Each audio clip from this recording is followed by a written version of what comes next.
የነቢያት ታሪክ፣ የሶሐቦች ታሪክ፣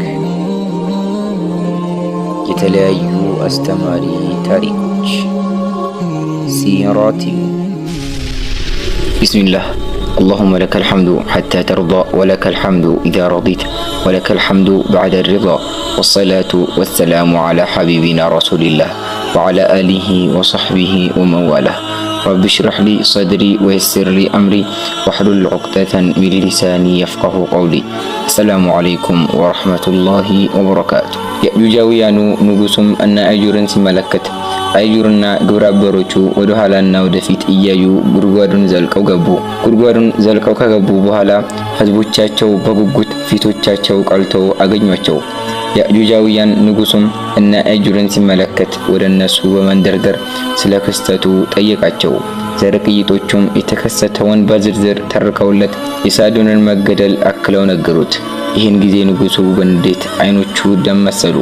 ከትላልቅ የጦር አዛዦችና ባለስልጣናት ጋር መመካከር አለብኝ ብሎ አንድ ስብሰባ በመዘጋጀት ሁሉንም ባለስልጣናት ጠራቸው። ሁኔታውን በሰሙ ጊዜ በንዴትና በዛቻ ስብሰባውን በማወክ የሰው ዘሮችን ለመበቀል ቀን ቆርጠው ስብሰባውን አጠናቀቁ። ይሁን እንጂ እነሱ በጉልበታዊ ሴራቸው ሲመጻደቁ እና እርስ በርስ ሰው ልጆች ላይ ሲዛዛቱ የሰው ልጆች ተወካይ የሆነው ዙልቀርነይን ግን የሁኔታው ነገር አሳስቦት አላህን መማጸን ጀመረ። ዙልቀርነይን ምን ማድረግ እንዳለበት ብዙ ካሰላሰለ በኋላ በምዕናቡ አንድ ነገር ብልጭ አለለት። ከነዚህ የጁጃውያን ጋር በግልጽ ተወያይተን በመካከላችን ያለውን ችግር አንፈታም፣ በአላህ ላይ የሚያጋሩትን አቁመው ወደ አላህ አምልኮ እንዲዞሩ ማን አደርጋቸው። ይህ ሐሳብ ዙልቀርነይንን ማረከው። ንጉሱ ዘንድ በመሄድ ለመወያየት ወስኖ አደረ። አይነጋ የለምና ልክ ሌሊቱ ነግቶ ጎህ ሲቀድ ዙልቀርነይን ከቤቱ ወጥቶ ወደ ቤተ መንግስት አመራ።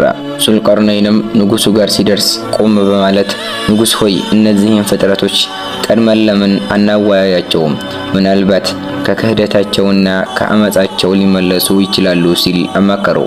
ንጉሱም ዙልቀርነይን ሆይ ከእንደነዚህ አይነት ፍጥረታት ጋር ውይይት ማድረግ መፍትሄ ያመጣል ብለህ ታስባለህ ብሎ ጠየቀው። ዙልቀርነይንም አዎ ንጉስ ሆይ ይህን ነገር ለኔ ተወው፣ ነገር ግን አንድ ነገር እንድታደርግልኝ እፈልጋለሁ። የምታደርግልኝም በሁሉም አገር ያሉ ዑለሞች እንዲሰበሰቡና ከነሱ ጋር ሰፋ ያለ ውይይት ማድረግ አለብኝ። ስለዚህ ሁሉንም ዑለሞች ሰብስብልኝ አለው። ንጉሱም በዙልቀርነይን ሐሳብ በመስማማት በየሀገሩ ያሉ አስተዳዳሪዎች ጋር የሀገራቸውን ዑለሞች እንዲልኩና ስለ ጉዳዩን በመናገር በአስቸኳይ እንዲያቀርቡ ደብዳቤውን ላከ። ዙልቀርነይንና ንጉሱ ምንም እንኳን በጠላቶቻቸው መካከል ያለውን ችግር ለመፍታት ወደዛ ወደዚህ እያሉ ቢሆኑም ከከርሰ ምድር በስተጀርባ ግን ሴራ እየተሸረበ ነበር። አዩርና ሁለቱ ጓደኞቹ አንድ ሰይጣናዊ እቅድ በመንደፍ ለእቅዱ ማስፈጸሚያ ይሆን ዘንድ እና ለሴራው መጀመሪያ እንዲሆን በመጀመሪያ የንጉሱን አንገት በመቀንጠስ በከተማይቱ መግቢያ ላይ ለማንጠልጠል ወደ ምድር ለመውጣት ተስማሙ። አዩር እዚያው ተወልዶ ባደገባት ጉድጓዳዊት መንደር ላይ ከልጅነቱ አንስቶ እስከ ወጣትነቱ የሚወዳትና የምትወደው አንድ እንስት አለች።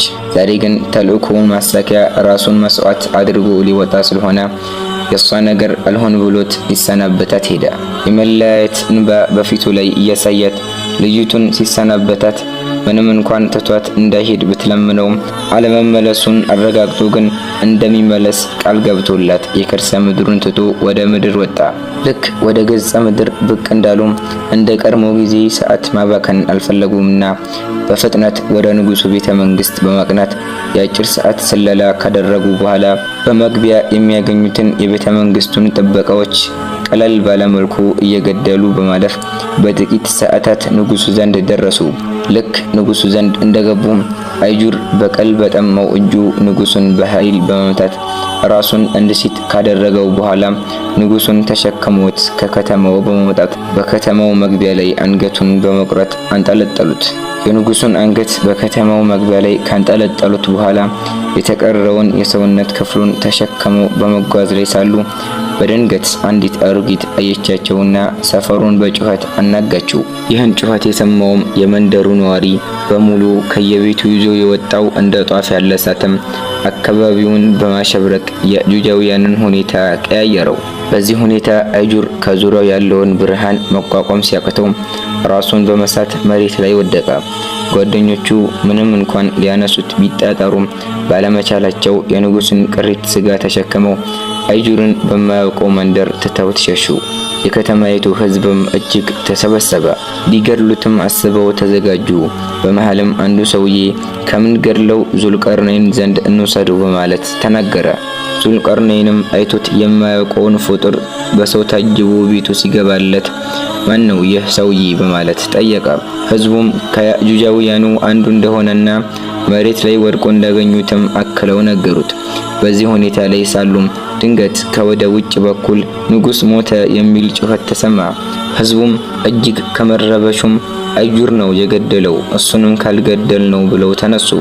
ይህን ጊዜ ዙልቀርነይንም ብልህ ነበርና አይ መገደል የለበትም፣ ምናልባት ለስለላ ይጠቅመናል በማለት አሰመናቸው። የክልሉ አስተዳዳሪዎችም ለነዋሪዎቻቸው የንጉስን መሞት አወጁ። ህዝቡም ያለ ንጉስ መቆየት እንደማይፈልግ በመግለጽ ዙልቀርነይንን ንጉስ አድርገው ሸሙት። ህዝቡም ተሰብስቦ ዙልቀርነይንን ተሸክመው ወደ ቤተ መንግስት በማስገባት በንጉስና ዙፋን ላይ አስቀመጡት። ዙልቀርነይንም ልክ ዙፋኑ ላይ እንዳረፈም አጁርን እንዲያቀርቡለት አዘዘ። የቤተ መንግስቱ ወታደሮችም ዙልቀርነይን ቤት ተጋርሞ የነበረውን አጁር በማምጣት ቤተ መንግስት ውስጥ ካስገቡት በኋላ በዙልቀርነይን ትዕዛዝ በአንድ ክፍል በማስገባት በጠንካራ ቁልፍ ቆልፈውበት ትተውት ወጡ። በመቀጠልም ዙልቀርነይን አጁር ወዳለበት ክፍል በመግባት ወታደሮቹ የሕክምና መሳሪያዎች እንዲያመጡለት ካደረገ በኋላ ማንም ያለሱ ፍቃድ ወደ ክፍሉ ዘልቆ እንዳይገባ አስጠንቅቆ ገብቶ በሩን ዘጋው። ወታደሮቹም ንጉስ ሆይ እንዳይተናኮለህ እንሰጋለን ሲሉት ዙልቀርነይንም አላህ አብሮኝ ነውና በሱ መካለው አላቸው። ዙልቀርነይንም ራሱን ከሳተው አጁር ጎን በመቀመጥ ቁስለቱ ላይ መድኃኒት ሲያደርግለት የመድኃኒቱ ስሜት አጁርን አነቃው። አላህ ሱብሓነሁ ወተዓላ እኔም በተናገርኩት እናንተም በሰማችሁት የምንጠቀም ያድርገን። ሱብሓነከ አላሁመ ወቢሐምዲክ አሽሀዱ አን ላ ኢላሃ ኢላ አንተ አስተግፊሩከ ወአቱቡ ኢለይከ ወአኺሩ ደዕዋና አኒል ሐምዱሊላሂ ረቢል ዓለሚን። ወሰላሙ ዓለይኩም ወረሕመቱላሂ ወበረካቱሁ።